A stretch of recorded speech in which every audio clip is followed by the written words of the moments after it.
From LNN USA, it's Good Day VA, brought to you by Dunlop House. A typical day for me is making sure that the residents have their meds on time and also making sure that they have a good day. My name is Felicia Woodley, and I'm a CNA med tech at Dunlop House. No matter what the situation is, we always put the residents here at Dunlop House first. My work is meaningful because they'll come to me and tell me, thank you for that smile that you have on your face. I connect with them because I look at them as one of my family members. Dunlop House, more than a house, it's home. Welcome to Good Day VA. I'm Carolyn Day Pruitt. I'm Gianna Deepa. I'm Samuel Pugh. We've got a lot in store for the viewers this week, but first let's take a quick look at what's coming up. G, what you got for us in sports talk today? Today we're going to be talking about championships. I'll have a little bit of fun with that. All right, sounds great. Sam, what else is in the lineup? I've never won a championship. Today, we're talking about food deserts and access to healthy food, and Chai is going to have a special episode of Uncommonwealth for us. They're all special. They are. Sounds great. We'll be back after this. So here at Titan Auto and Tire, we're a full care automotive repair center, full maintenance items anywhere from an oil change, state inspection, and also full engine replacement. Titan Auto is different because of our customer service mainly. I mean, we have some of the best trained and qualified techs in the area. Our three main focuses are customer safety, customer service, and community. Knowing that you're going to put them first and it's not about the dollar. Today's show is brought to you by our friends at the Cloud Factory, who take a customized approach to their customers. They know not everyone is alike, and neither are their needs. So, the Cloud Factory focuses on what's best for you when it comes to CBD, hemp-based products, vapor nicotine, glassware, and just about anything, providing alternative routes to a healthier you. Welcome back to Good Day VA. Let's take a look at this week's top headlines. The city of Hopewell in Chesterfield County may soon be receiving loan funding for affordable and special needs housing projects. On Friday, March 10th, the Youngkin administration released a list of 57 projects that have qualified for the specialized loans throughout the Commonwealth. Affordable and special needs housing loans are awarded through a competitive process and must be applied for. Hopewell's Redevelopment and Housing Authority is approved for $4.1 million for a project called The Rendezvous and $1.4 million for the Piper Square Apartments. Also in the Tri-Cities area, Chesterfield County's Better Housing Coalition is approved for $700,000 for Colebrook 2. In all, the loans for the 57 projects total over $93 million. The recommended projects will create and preserve close to 4,000 total units for low-income and extremely low-income households, including almost 300 permanent supportive housing, over 3,800 rental units, and over 100 units for sale as homeownership opportunities. Another shooting was reported in Petersburg early this week. This time the incident occurred in a Petersburg apartment early Tuesday morning, leaving one man dead. Javarius Desmore, age 29, of Petersburg, was found deceased at the scene from an apparent gunshot wound. Now police are looking for another man, Philip Rich, in connection to his death. Rich is currently wanted for first-degree murder. Anyone with information about the whereabouts of Rich is asked to contact Petersburg Police at 804-732-4222.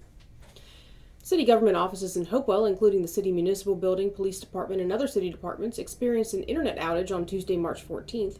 The city assured citizens that the outage did not affect their 911 center or emergency response efforts. City office phone lines in most departments, however, were down during the outage. City staff used cellular data to alert the community to the outage. The city of Petersburg joined with Virginia Career Works and 8 other organizations to promote career opportunities in the expanding pharmaceutical manufacturing industry in Petersburg. The 4-hour career symposium held on Wednesday, March 15th, had a moderate turnout.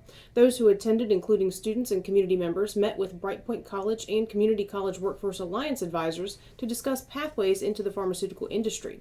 Brightpoint Pharmaceutical Manufacturing Senior Advisor Drexel Harris and the Dean of Business Engineering and Technology Division, Nancy Sevier Barnett, spoke about the event and the origin of Brightpoint's new pharmaceutical programs. What is the purpose of today's event, and what is Brightpoint's role in today's event? Okay, the purpose of today's event is to do outreach and let the people, students, or the public know about the programs that we have at Brightpoint and CCWA to support the pharmaceutical manufacturing program. And our role is to do the talent pipeline development to make sure that the workforce is ready and available for the companies that are coming to the area. Brightpoint itself started this new program. What initiated them to do so? What caused them to begin the program? the need to bring manufacturing back to the Virginia area, to work with organizations that will help lower the cost of medicine. It is important for BrightPoint as a community leader to be able to work with community organizations to help our students come into the program, learn the necessary skills that they need to be employable in this endeavor that we are on, this path that we're on. Mayor Sam Parham stepped away from another meeting at the facility to discuss the event and its importance. Today's event is it is a session for the public to learn about pharmaceutical jobs coming to the city of Petersburg. Who's sponsoring this event today? This event is sponsored by the city of Petersburg. The VEC is a big part of it. BrightPoint Community College was saying that, hey, we have the pharmaceutical manufacturing technician certificate at BrightPoint. We need to let everybody know. The key with this event is everyone knows that if we start producing trained, certified pharmaceutical techs, we won't be talking about Ampac, Silicon Flow. We'll be talking about another half dozen companies that say, let's come to this region that's figured out how to create the pipeline of future workers in the pharmaceutical manufacturing industry. Some pharmaceutical companies were also in attendance, including Civica. Their site communications and public affairs manager, Benjamin Jarvella, spoke about the event and why his company located to Petersburg. We're here today to help highlight the educational opportunities for the various programs, BrightPoint, CCWA, and show these students what the end goal of a program like that could be. You know, if they enter the BrightPoint Pharmaceutical Manufacturing Program, where does that take them? What kind of companies are operating in this area? What kind of jobs can they obtain with those credentials? And what sort of career can they build in this industry? There is an up-and-coming pharmaceutical manufacturing hub here in Petersburg, and we have deep relationships with a number of other companies in the area, Ampac and Flow in particular, and we're really hoping to take Petersburg to the next level in terms of development and build a brand new pharmaceutical corridor right here in this area. With the potential Petersburg casino still up in the air, the pharmaceutical industry is a safer bet for city residents looking for local employment. On Friday, March 10th, Governor Youngkin announced a new appointment to the Virginia State Board of Elections. The Honorable Rosalind Dance has been appointed to the state board in the position of vice chair. Dance previously served as mayor of Petersburg, House of Delegates member representing the city, and state senator for Petersburg's district as well. The State Board of Elections is tasked with supervising election procedures in the Commonwealth, including overseeing local electoral boards, voter registrars, and election officers.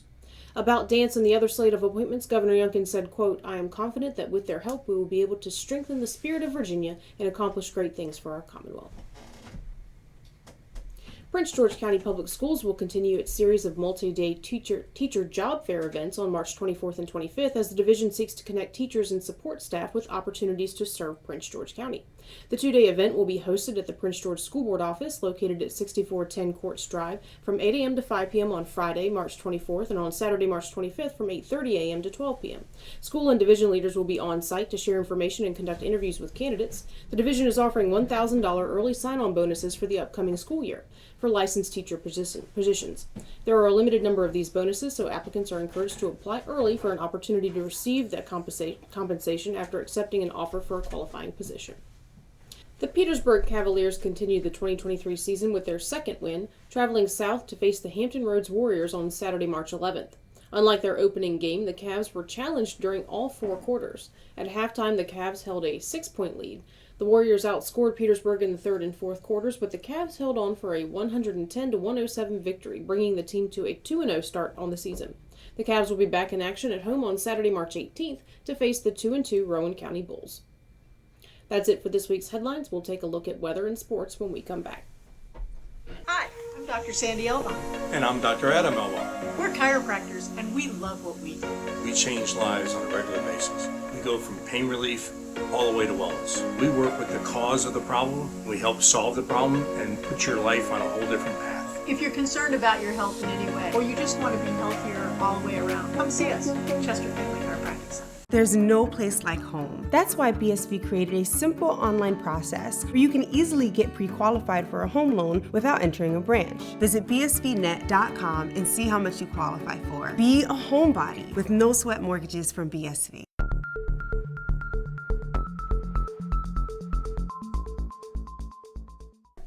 Welcome back to Good Day VA. We'll jump into sports in a moment, but first let's get a check on weather from Chai, the weather guy. Ellen and Weather, brought to you by Petersburg Jewelers.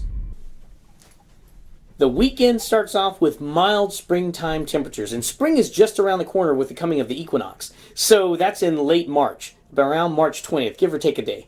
What we're going to see this weekend is highs in the 60s, in the upper 60s, and then on Saturday, it's going to lower down with highs in the mid-50s, and then on Sunday, it's going to go down to highs in the upper 40s. Now, the lows for each of those days is going to be pretty mild, in the mid-40s to upper 30s. Now, when Monday kicks off, the highs are going to reduce down into the 50s, then it's going to go into the 40s on Tuesdays, and Wednesday's going to bring a high in the upper 30s. Now, with each of those days, the lows are going to be pretty winter-like. You're going to have lows in the freezing range to the upper 20s. So what this means to you is this weekend, get out there and enjoy it while you can, the mild weather, because as the week begins, winter is going to come back again. And that's what happens in Virginia usually. It oscillates between the upper and lower temperatures at almost random intervals. So bundle up starting Monday, but this weekend, get out there and enjoy the weather. Whether it's raining diamonds or sapphire skies, add a little sparkle to your day with Petersburg Jewelers. Thanks, Chai. It's now time for sports. G, take it away. All right, so I actually want to talk about the starting point guard for the Portland Trail Blazers, Damian Lillard. He came on a podcast earlier this week, and he talked about how he's not enjoying the way that the culture is shifting in sports, well, particularly in basketball. It's becoming more of a culture of ring chasing, meaning that the team or the players are more out to just win rings as opposed to actually truly playing the game. I'm sorry, isn't that the point? I don't disagree with you at all. But here's the issue, though, right? The issue here is that it's forcing guys to force themselves out of their contract with their teams, forcing trades to other teams and teaming up with other superstars in the hopes of winning the ring at that new location. What are your thoughts on that? So they're engaging in behavior specifically to make the teams terminate their contract? Pretty much. For lack of better words. So they're playing poorly? No, so they're not playing poorly, but they may be interacting poorly with the coaches and things of that nature and forcing their ways out of their contract, demanding for trades, and being placed on other teams that they prefer, with other superstars that they prefer to play with in hopes to win the championship. Are you seeing a coalescence of talent into a small tier of teams that are obviously stacked? Something like that, in some cases. Yeah. Here would be my question, though. Are you in some way, if they are doing that, are they in some way undermining themselves? Because I would imagine in the sports world that people talk between teams. Of course. So, like, if you start, being a jerk, for lack of a better term, just to try and force your team to trade you, wouldn't it kind of go around behind the scenes to other teams, like, so-and-so, he's a jerk off the court? Of course. Well, so, Matt, let's put it this way, because I think that especially with you, you're more of a football person. Imagine, Tom Brady saying, you know what, like, I'm done with this, and I want to trade. You guys need to trade me now, right? In most cases, people are going to say, look at his talent and say, you know what, I'll take all the off the field BS, because I'll trade that for a championship. So when you have guys of that magnitude with that kind of talent saying, you know what, and it's not just like your everyday, Joe Schmo player. These are like big name talents. We have Kevin Durant. Think about it, like a Michael Jordan saying, you know what, I'm done with you guys. I want to trade. Who would not take Michael Jordan? Like we were talking about last week, even people with legal problems, at the end of the day, if this guy helps you win playoff games, then you're going to take him regardless of what his personality faults are. Right. Am I over-focusing on the behavioral side of it? Because it seems to me if one team is going to take this big-name talent, regardless of their personality off the court and how they behave and treat people, why would their current team get rid of them for the same reason? Because then it causes a conflict in the locker room. So if your issue is, if I'm Kevin Durant, my issues with my head coach, at some point, if this relationship is, I guess if we can't mend this relationship, at some point someone has to go. It's going to cause bigger issues in that locker room, right? Drop my pen. Awesome job, right? So it's like, okay, do we take a chance on having this rift in the locker room, which could then spread to the remainder of the team, or do we nip this in the bud now? Move one of either the player or the coach, and try to salvage the rest of the season. This seems like a conflict between a society that values integrity and a society that just values success in general. Okay. And it's a shame because I think, in a perfect world, if someone acted dishonorably, right, purposefully sabotaging relationships and sabotaging the atmosphere of the team, that they would hopefully be untouchable. But I mean, there's too much money involved here. Right, absolutely. So I mean, it's a Fabian strategy of warfare. Okay. So you just make it impossible to deal with, and you get what you want. True. Maybe we just overvalue blingy jewelry. I've always valued that. So do the Pharaohs. Now, in some cases, it's not always about the player. They might go make less money though to get onto a team stacked with other superstars. This is to win true. championships. This is true. So it might not even be Less money specifically to that. go around. Yeah. Right. That's true. That's very true. There's definitely a lot of tensions that are all in play at the same time in a situation like that. Absolutely. But I also want you to be mindful. In every case, it's not, hey, I'm making it extremely hard or difficult for you to deal with me. I may just be unhappy with the organization.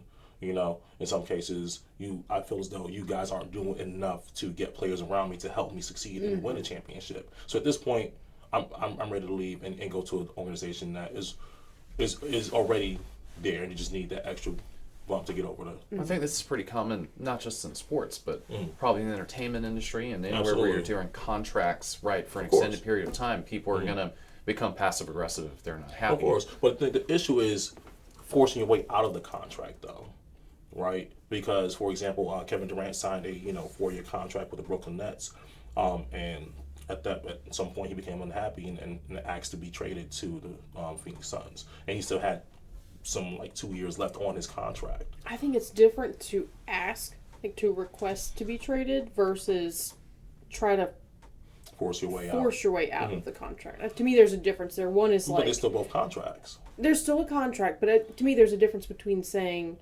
"Hey, this isn't really working for me. Maybe we can come up with a solution," versus I'm going to force you to push me out. Right. Yeah. But here's the thing, though. I think that for all players, right, that happens first. I'm going to request a trade, and if you don't make that possible, then let's take this up a notch, and I'm going to force you to trade me. I'm trying to imagine what it's like to not be able to quit your job and go pursue other stuff, that you're contractually obligated to stay with specific people running a specific system in a specific place. That must seem stifling after a while if you're not succeeding. You referenced the music industry, the entertainment industry earlier. Think about how many people have left a group in order to pursue something, and they've gone on and been bigger on their own. Beyonce, Justin Timberlake. Right. I mean, they had to get out of a certain group that didn't have what they needed in order to be the most successful. Vladimir Zelensky. Continue. Very well known. Made it pretty big. But go ahead. No, I mean, I'm just thinking in terms of, sometimes I guess in order to be the most successful you can be as an individual, you do have to leave a certain group that is either holding you back or is not giving you the opportunity to do the most that you can do. Right, but I don't disagree, right? But the thing here is that, because it's not like they're under contract and they're just working for nothing. They're getting paid millions and millions of dollars. And, the reason why you're getting these extensive contracts is because, number one, you want to ensure that you have some type of money guaranteed. You have a guaranteed job here with us for 4 years for X amount of dollars, and the organization is investing in you and hoping that they can get a return on that investment. But a year or two within that contract, you're like, you know what, I'm done with this. I mean, is that fair to the organization?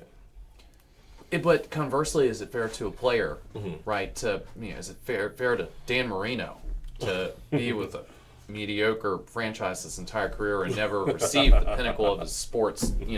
Come on.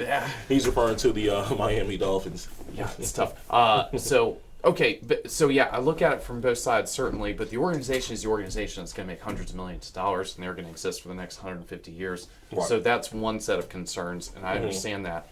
But I'm kind of with the individual on this, because this is, once again, a specific scenario where they're not allowed to leave. And so if you're 32 and you've never won a championship, you may have to go nuclear. It's your life.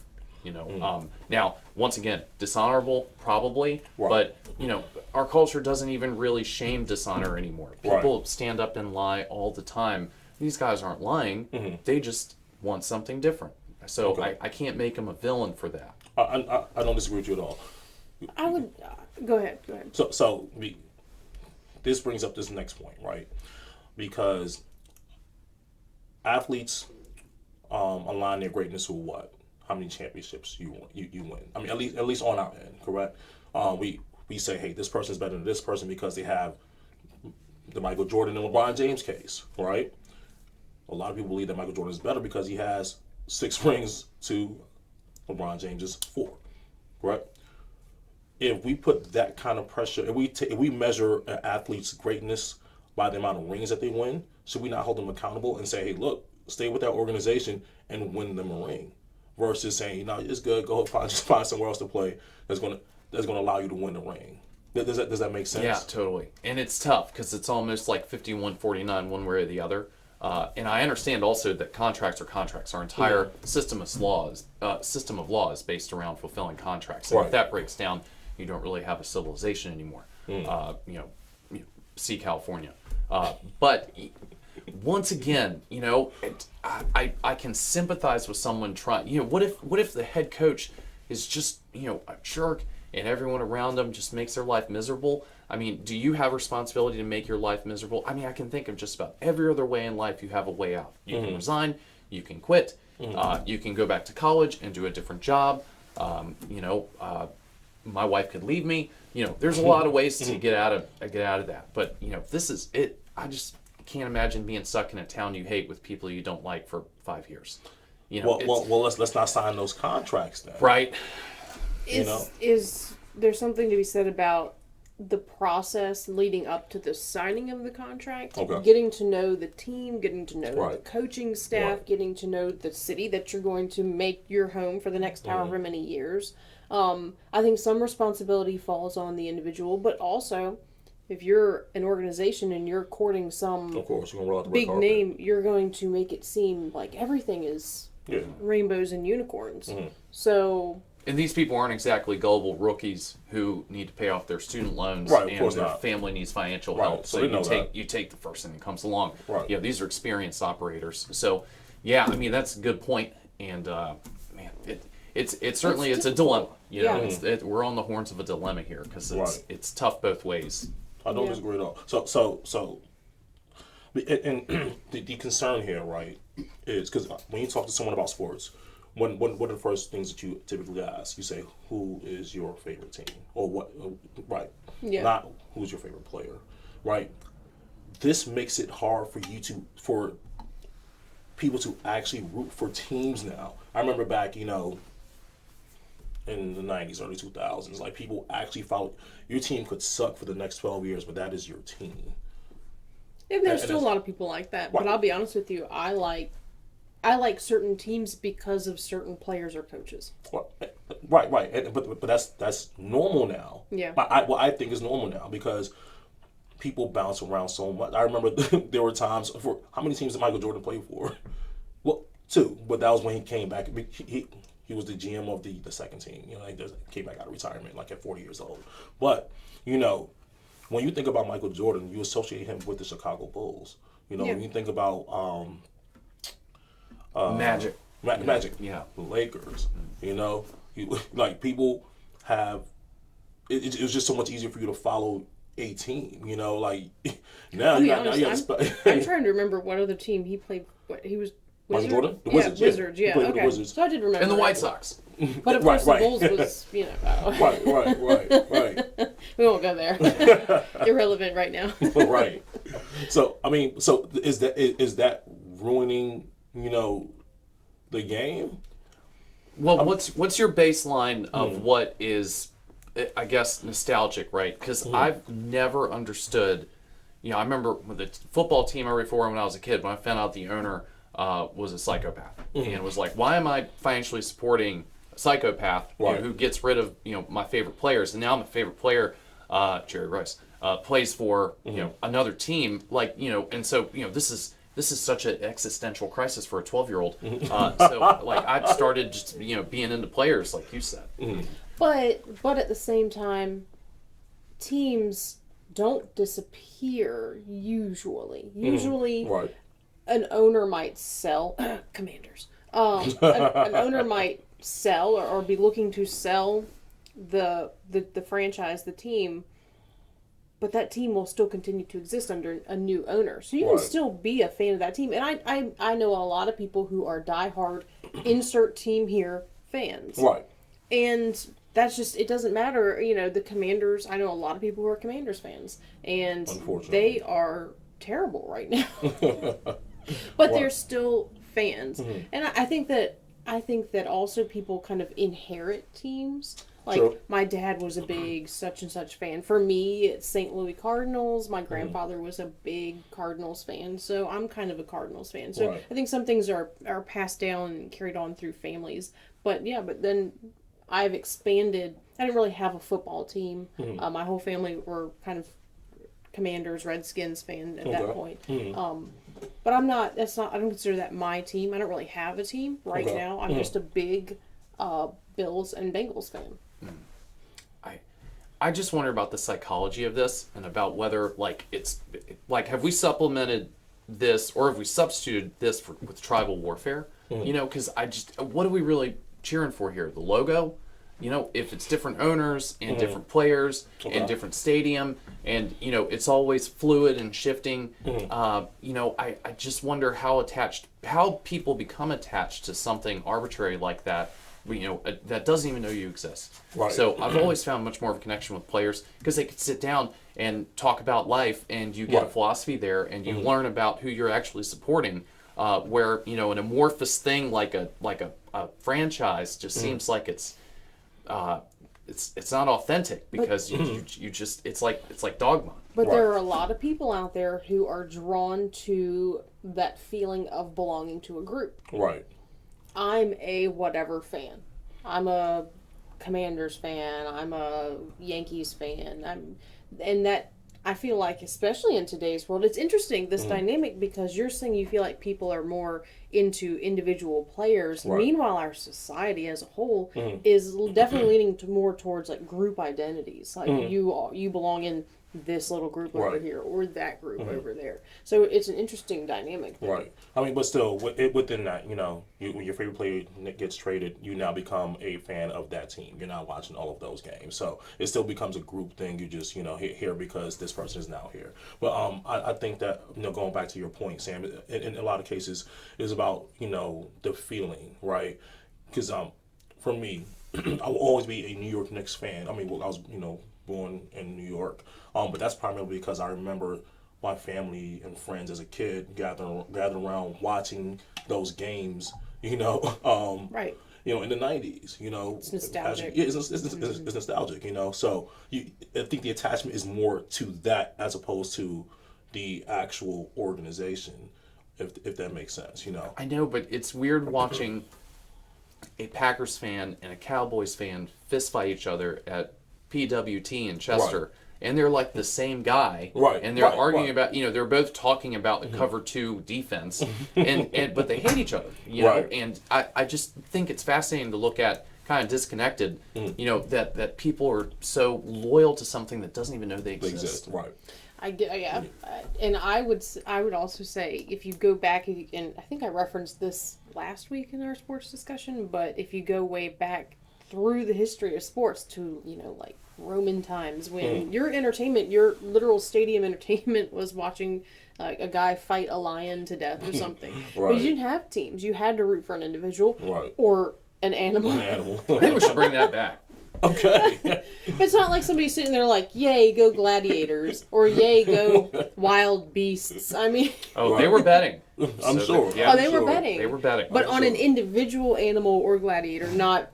I'm rooting, today I'm rooting for the animals as a whole. Jerry Let's the watch lion. this slaughter. Well, tying back the original point though, right?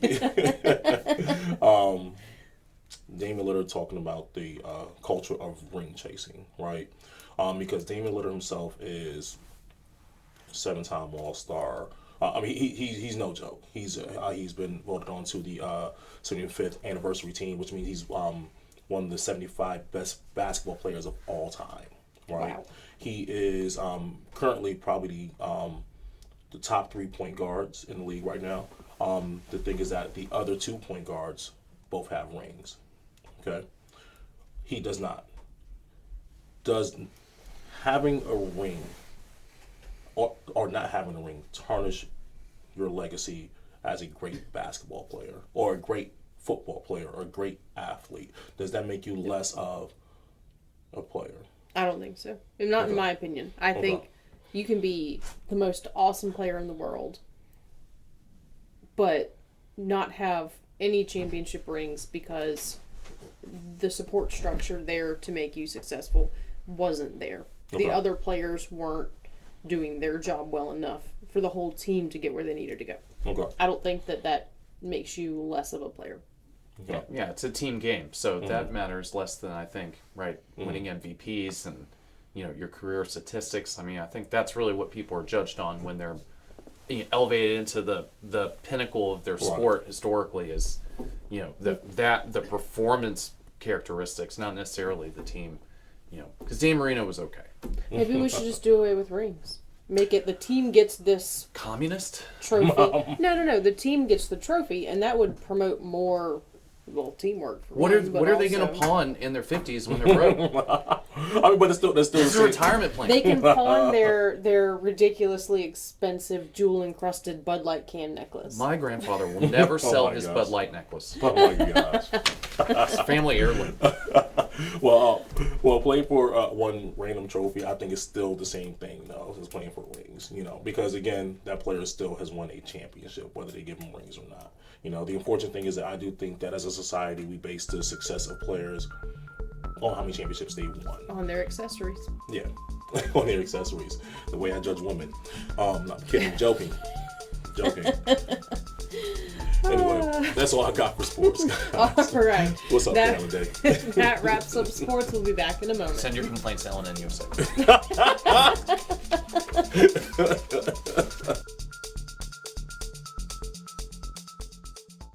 It's time you heard the best fried chicken doesn't come out of a bucket or a box. You'll find it fresh out of the deep fryers at Breeze Inn. Virginia's finest chicken. Succulent, juicy chicken with a crispy coating. Hungry for more? Try our pulled pork barbecue, real Philly cheesesteaks, and mouth-watering burgers. Home to Virginia's finest chicken. And oh yeah, we've got a convenience store too.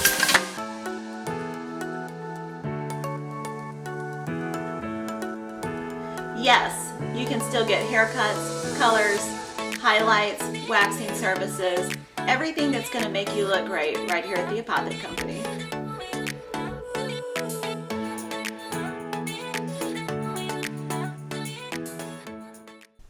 Welcome back.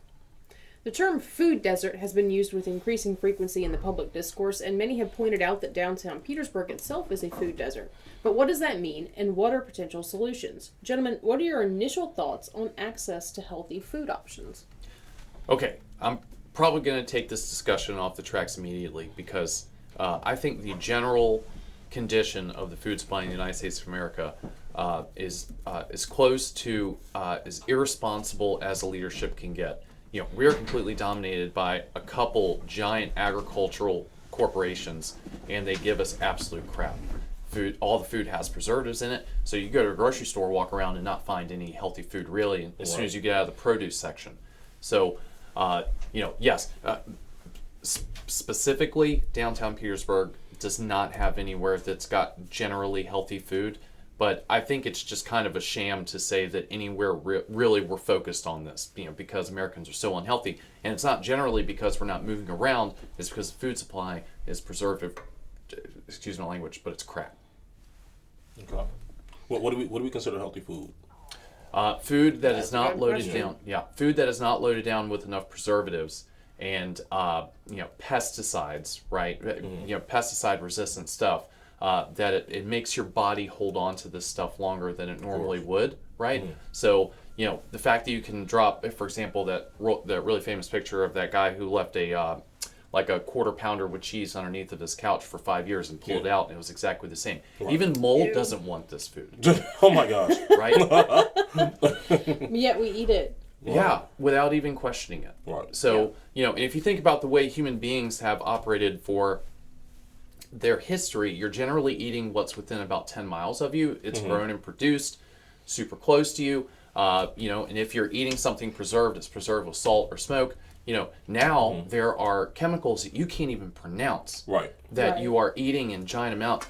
Not to mention high fructose corn syrup, right? Which is probably a big contributor to the obesity rates in this country, which are not the highest in the world. But I mean, when you compare it to 1990, I mean, it's dramatic. Something's happened here. Right. Do you know where the highest obesity rates in the world Mexico. are? Mexico. Interesting. But these are also places where these corporations, you know, Cargill and Monsanto, have huge footprints, and they control the food supply from production to retail. So a lot of the countries where this is a problem has that same characteristic. Corporate control over the food supply. I think one thing I want to say about it is a lot of times when people talk about food deserts, we're talking about downtown Petersburg. I don't know if downtown Hopewell has the same problem, but they have Randolph Market. So they have some sort of grocery store. I think there was a grocery store in downtown Petersburg, but it closed sometime within the past 15 years, something like that. Ideally, the market solves this problem, right? So is it IGA? IGA. Yeah. But that was they closed maybe a year and a half ago. A year and a half. So it's not as long as I thought. Do you know why? I do not know why. I can say there wasn't a lot of foot traffic going into IGA. Honestly speaking, I think the people who were shopping at IGA were people who didn't have access to vehicles, who couldn't travel to like a Publix or Food Lion, maybe even a Walmart. That's if I had to, because I don't live very far from that area. So and I would go in from time to time, but you wouldn't no more than like maybe 4 to 5 people in there at a time. So it's an interesting argument. What do the corporations owe an area, right? Like, it's hard to make the argument that Publix owes it to Petersburg to put a Publix in downtown Petersburg. The market usually solves these problems. If these companies can make money doing it, then odds are they're definitely going to do that. So that must mean there's something else going on, right? Like, local population isn't patronizing these places at a rate. You know, supermarkets, the food industry in general has super slim margins, like 1 or 2%. So you got to do volume. If you put a Publix in downtown Petersburg, it's a lot of the people who live in Petersburg are going to be priced out. Publix is a more expensive grocery store than a Food Lion, and especially than a Walmart. Right. That was just so. Let's say Food Lion. Like, what does Food Lion owe downtown Petersburg? You know, if they're not going to make money, then then they're not going to do that. And you know, I think a lot of people take this into account when they're picking places to live. Right, access to grocery store, access to public transportation, etc. And so downtown Petersburg, just doesn't have that. So moving into Petersburg after the fact and being disappointed that there's not food options, it seems like something that probably should have been taken into consideration before you move to a historic district with small buildings. A couple things I want to just point out for the discussion. What I was going to say earlier was that we talk a lot about downtown areas, urban areas, but I think that rural areas where people are really far out and away from any stores, that's also a type of food desert, even though those people probably have more opportunity to maybe grow some of their own food, that kind of thing. Only on livestock. But there are barriers to that, from zoning to you know, financially being able to do so. So I don't want everyone to think that we're just talking about urban areas. Urban gardening is becoming more popular, and then I can't remember my other point. Go ahead. Nice. Well, the economics of this are the primary factor, right? I mean, I think, you know, people argue about sociological causes. I mean, all kinds of stuff gets baked into this cake. But if a company can make money doing a thing, it's going to do that, right? And so and you just can't go to, you know, the middle of nowhere, New Mexico, right, with 2,000 people within 20 miles of you and do the kind of numbers that the food industry requires. So you'd have to charge a ton of money, and then they would be accused of price gouging. So I guess a lot of people are raising the concern about downtown Petersburg, and one of the things that Governor Youngkin promised in his Partnership for Petersburg, or one of the goals, I'm not going to say a promise, was to bring a grocery store to downtown Petersburg. But people are saying that, they're saying that it's long overdue and that downtown Petersburg should have a grocery store. But what you're saying is, if the market won't support it, why would anyone put a store in? How do we expect to tie these two things together? We're going to entice a corporation to come and establish a grocery store in downtown Petersburg where they won't make any money. So what's the solution there? Because to me, that's just going to create another big empty building once they close a few years down the line. Right. So what do people need to take into consideration when they call for a grocery store in downtown Petersburg? It seems like the food system is downstream from the first problem that leads down this chain of events that puts people where they have to buy food from gas stations, which is like housing in general. There's not much housing in downtown Petersburg, but that housing apartments are filled up by transitory people and military, right? Kids starting out, restaurant employees. So I don't think you can ever force a company to do anything like that, right? You could subsidize it, I guess, right, and give them tax breaks, etc. But once again, if I own a business in Petersburg, if you go somewhere where the foot traffic is low and people just don't want what you're selling, then you have to make up your money on margin. Right. So instead of $2 for a loaf of bread, you have to charge $3.50. Right. So I don't think there's a good way to get a private corporation to solve this problem. This has to be solved by individuals choosing where they want to live and taking this into account. So do you think that the conversation is being driven by the people who are actually impacted by not having a grocery store nearby? Or do we think it's being driven by other people who just look downtown and say, oh, there's no grocery store, this is a food desert, we need to fix this? Probably the second thing. Especially in Old Town Petersburg, a lot, like the military guys, they have money, so they'll pass a grocery store between their work and Old Town Petersburg. So what about the people who don't? I think I would say that that's a lot of their focus are the people who maybe live not necessarily right down in around the really old town part of Petersburg, but there's other parts that are still kind of downtown, even if they're a little bit further out. And those people, a lot of them have been living in Petersburg for generations. So it's not like they chose to move here, they were maybe born here or whatever. So I think, to me, in my opinion, that's what a lot of the people who are raising this concern are focused on, is how to get fresher food to those populations, not necessarily the people living in the lofts down in Old Town. Yeah. Well, and I hate to, disjoint the conversation even more, but what do they even want this food? I have read a ton of stuff that even when people are offered, right, vegetables and fruit, they hardly touch it, right, because it's so easy to eat a Pop-Tart, right? Absolutely. And that stuff that a gas station people can aren't provide. taught to cook anymore. Yeah. Certainly not.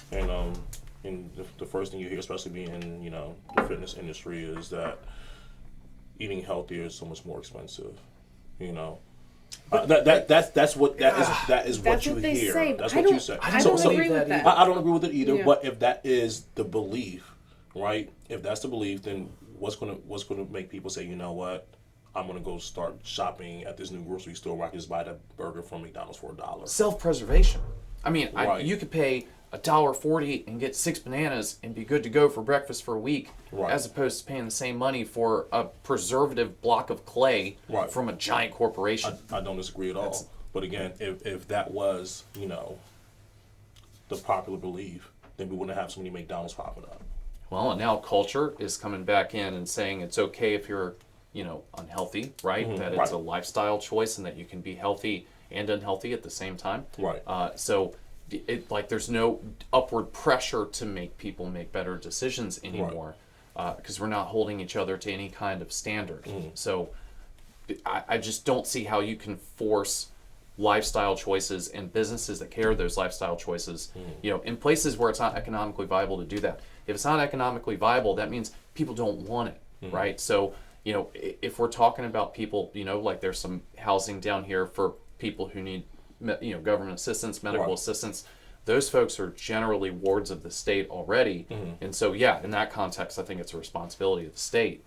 But, you know, you can't tell a corporation to go do something. To proactively, you can tell them to not do something, but you can't tell them they have to invest in an area if they don't want to and it's not financially viable. Right. So it's unfortunate, but if there was an easy answer to this, it already would have happened. I totally agree. Yeah. The other thing that we want to take into consideration that could keep this from happening is, you know, is convenience. Not necessarily convenience, you know, in terms of like being able to get to a grocery store, but, you know, in terms of like, you know, just people's lifestyle, right? It's just so much more convenient for you to stop by a fast food restaurant. So much more convenient for you to just, hey, have these 6 Pop-Tarts and just be able to pop into the microwave versus having to sit down, cut your vegetables, and actually make an actual dinner. Right. You know? So we take those factors into consideration as well. It's like, I don't disagree with you at all. Is it realistic to have a grocery store in a place like in Petersburg where, yes, we may think there's a need for it, but are they going to be successful there? Probably not. Yeah, I think if they would have, they'd be there. Yeah. So to me, what that says to me is the issue isn't there's no grocery store in downtown Petersburg. To me, the issue is people are not being taught to make healthier decisions, or not being encouraged to make healthier decisions. And yes, lifestyle is a factor. People are on the go. People are working multiple jobs trying to make ends meet. And so maybe you don't have time to cook. But there are plenty of people out there who also meal prep, that kind of stuff, so that there's less to do in the evening when you're trying to throw a dinner together in the kitchen, versus popping something in the microwave. So I think maybe this comes down to less of a business grocery store issue and more of a education issue of, you know, teaching people what foods are the healthier choices, and also how to, again, I know a lot of people who don't even know how to cook. Right. I mean, that's a major issue. Even if you have access to the food and you don't know how to prepare it, you're in the same boat. Right. I think that by the way, so just for reference, from downtown Petersburg to the Colonial Heights Publix is a 5-minute drive, so probably a 20-minute walk. Downtown Petersburg to the Ettrick Food Line is also 5 minutes. So for people with cars, this is not like a gigantic logistical problem. Right. But for people who choose to live in cities, a lot of the point of that is to not have a car and to have all these things. But once again, you look at that before you move. So, you know, when I lived in Richmond, and I specifically chose a place, you know, on Lombardy that had a food line right beside it, you know, so that you can do that. Right. And actually, that's a thing that it looks like Europe is fighting for hard, which, agree or disagree, they're doing this 15-minute city program where basically they're redesigning their cities to have everything people need within 15 minutes walking time. So, you know, I guess there's a top-down authoritarian answer to this, and it just involves giving up your freedom and redesigning your cities. Gotcha. So I guess the underlying question, to bring it back to the particular Petersburg food desert, is, given everything we've talked about, how it's a fairly quick trip by car, but also not a terrible trip walking, and that leaves out public transportation. So there are grocery store options that are not that far away. Even if people have access, a lot of times they choose not to shop for healthier foods, to go for convenience over healthfulness. Should we be asking the governor or whoever, the government, to come in and force a grocery store into downtown Petersburg? Should that really be a concern?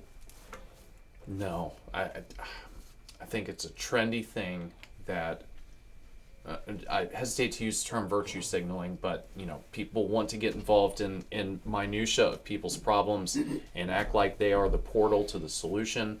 But this system is bigger than any one person. So you know, if they force a grocery store to open down in Old Town Petersburg or down in downtown Petersburg, they'll close in several years when they've lost $30 million. And Right. then we'll be having the same conversation. Right. Don't disagree at all. My take on this is a little bit different. I think that the focus should be placed on the education system, right?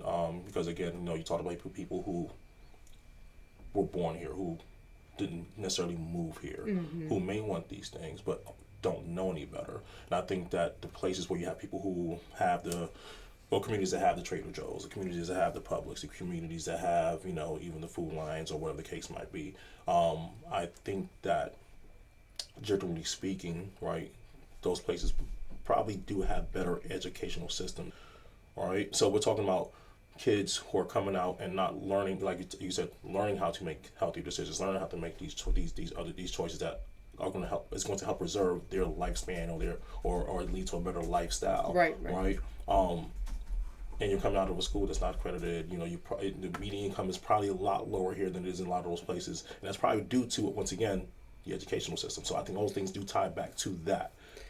So I think if we improve the schools in the area, things like that would actually change. And I think there's an even broader argument there that says the school systems, the school curriculums are not preparing anybody for the more realistic aspects of living an adult life. Absolutely. Whether that's healthy decisions, how to grocery shop, how to budget for grocery shopping. It's not teaching them. If you need to eat healthier, knowing the Pythagorean theorem is not going to help you. Absolutely not. And I think that criticism extends from pre-K to graduate school, right? Across the country. Absolutely. Calculus won't help you do your taxes. No, and beyond that, convincing everyone that they could go be, have a 4-year psychology degree and make $170,000, right? Coaching people and writing books is not even close to realistic. Right. And so our education system is calcified. It probably just needs to be wrecking balled and started over. And that is a topic for another discussion. Absolutely. All right. Thank you to our viewers for tuning into the show today. If you would like to be notified when our new videos drop, be sure to click the subscribe button and the notification bell. Up next, we go off the charts with Dr. Sandy.